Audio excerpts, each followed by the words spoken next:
Assalamualaikum warahmatullahi wabarakatuh. Salam sejahtera untuk kita semua.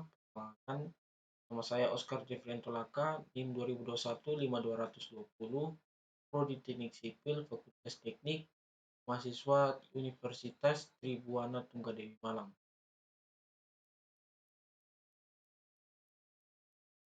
Di sini saya akan menjelaskan kaitan pemetaan dan SIJ. Pertama kita masuk dalam pengertian pemetaan.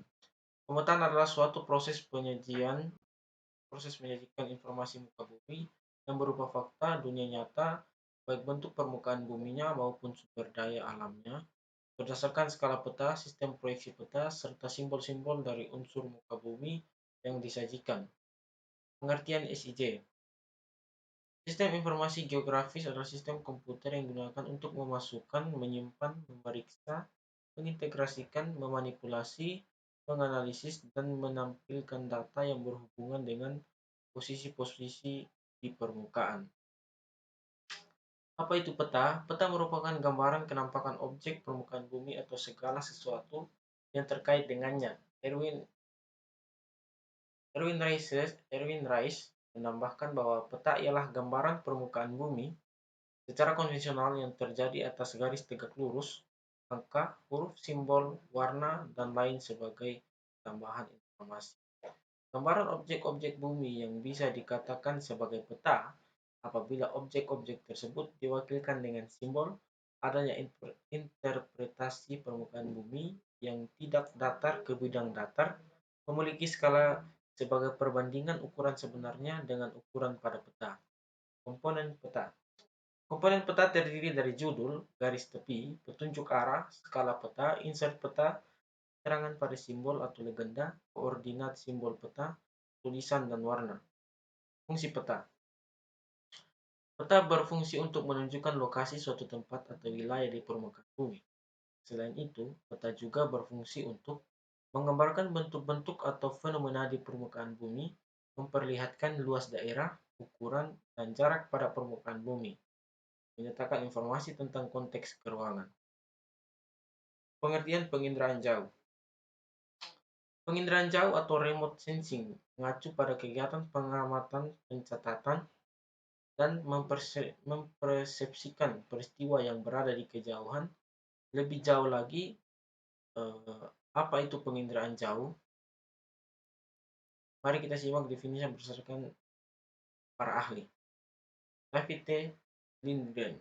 David T. Lindgren menjelaskan bahwa penginderaan jauh adalah teknik yang dikembangkan untuk memperoleh dan menganalisa informasi tentang bumi. Shinichi Okamoto. Beliau juga menjelaskan bahwa penginderaan jauh merupakan teknik dalam mengidentifikasi, menentukan, mengklasifikasi, dan memperoleh informasi tentang objek dari hasil pengamatan sensor dari jauh. Komponen penginderaan jauh. Komponen penginderaan jauh terdiri atas sumber tenaga, atmosfer, interaksi tenaga dengan objek, sensor, wahana, perolehan data, dan penggunaan data. Komponen SIJ. Perangkat keras atau hardware. Perangkat keras ini berupa perlengkapan yang mendukung kerja SIJ seperti CPU, monitor, printer, digitizer, scanner, plotter, CD-ROM, PDU, dan flash disk. Kedua, perangkat lunak atau software. Perangkat lunak atau software yaitu komponen SIJ yang berupa program-program pendukung kerja SIJ seperti input data, proses data, dan output data. Contoh perangkat lunak dari SIJ adalah program kerja seperti QGIS, ArcView, dan ArcGIS. Yang ketiga, manusia atau user atau brainware. Manusia sebagai pengguna atau brainware yaitu pelaksana yang bertanggung jawab dalam pengumpulan, proses analisa, dan publikasi data geografis. Komponen brainware lah yang mengolah data hasil lapangan untuk selanjutnya diproses atau didigitasi menjadi sebuah peta yang dapat digunakan untuk keperluan tertentu sesuai dengan fungsinya. Tahap kerja SIJ. Yang pertama, tahap masukan atau input. Tahap pertama dalam tahap SIJ adalah tahap masuk atau input. Tahap input ini terdiri dari sumber data dan proses memasukkan data. Yang pertama, sumber data. Data penginderaan jauh seperti citra, baik citra foto maupun citra non-foto, data foto udara, dan citra satelit. Data teristris atau data dari lapangan seperti data pH tanah, salinitas air, curah hujan, persebaran penduduk, data pasien positif COVID, dan lain sebagainya. Data teris-teris ini bisa disajikan dalam bentuk peta, tabel, grafik, atau hasil perhitungan saja. Data peta biasanya sudah dalam bentuk peta digital. Ada data spasial sungai, jalan tata dan guna lahan, dan lain sebagainya. Kalian tinggal input saja sesuai dengan keperluan pembuatan. Berproses pemasukan data. Dalam proses pemasukan data ada dua jenis input dalam ECJ, yaitu yang pertama data spasial dan yang kedua data atribut. Yang ketiga tahap pengolahan. Setelah kita mengumpulkan data-data dari berbagai sumber dan data tersebut sudah kita input dalam SIG, barulah kita memulai tahap pengolahan data. Yang keempat tahap keluaran atau output. Nah, kalau peta rupa bumi kalian sudah selesai, maka kalian bisa langsung menyajikannya. Penyajian data SIJ dapat dilakukan dalam 3 bentuk, yaitu hard copy, soft copy, dan bentuk elektronik atau bentuk biner. Analisis data sistem informasi geografi. Yang pertama ada analisis klasifikasi. Dalam analisis klasifikasi adalah suatu proses pengelompokan data keuangan atau spasial, contohnya dalam klasifikasi pola tata guna lahan untuk permukiman, pertanian, perkebunan, atau hutan berdasarkan analisis data. Yang kedua, analisis overlay. Analisis overlay adalah proses untuk menganalisis dan mengintegrasikan atau tumpang tindih dua atau lebih data keuangan yang berbeda.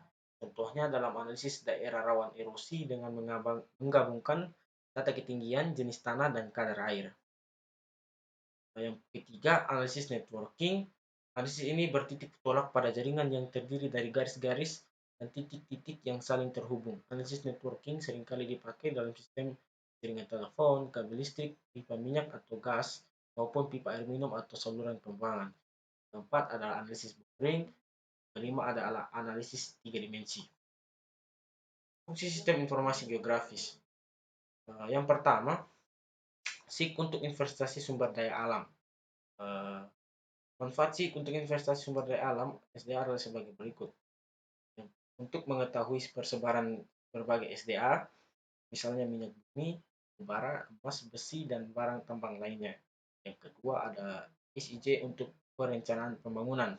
Nah, perencanaan pembangunan dengan manfaat SIJ dapat dilakukan melalui analisis peta-peta tematik. Dengan analisis ini, kita dapat mengetahui kemampuan lahan sebagai contoh perencanaan pembangunan terminal bus, dapat memanfaatkan peta jaringan jalan, peta tata guna lahan, peta kepadatan penduduk, peta trayek angkutan, maupun peta harga tanah.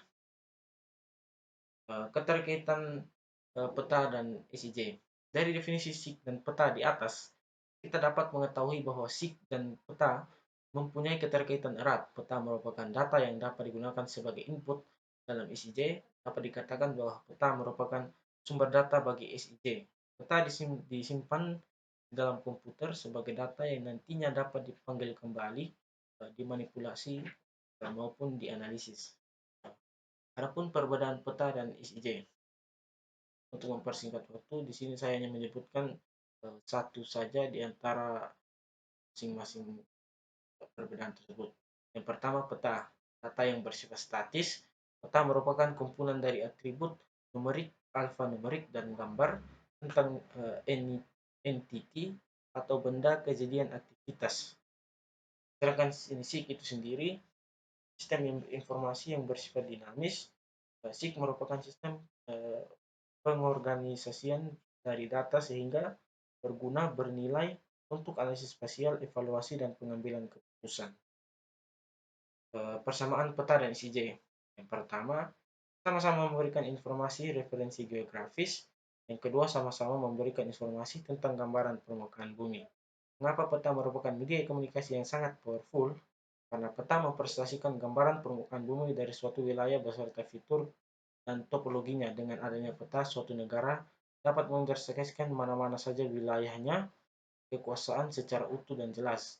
Batas wilayah suatu negara yang dikembangkan dengan jelas di peta dapat menjadi bukti yang sah bagi suatu negara untuk melindungi wilayahnya dari ancaman yang lain. Sekian saja yang dapat saya sampaikan. Atas kurang dan lebihnya saya ucapkan terima kasih.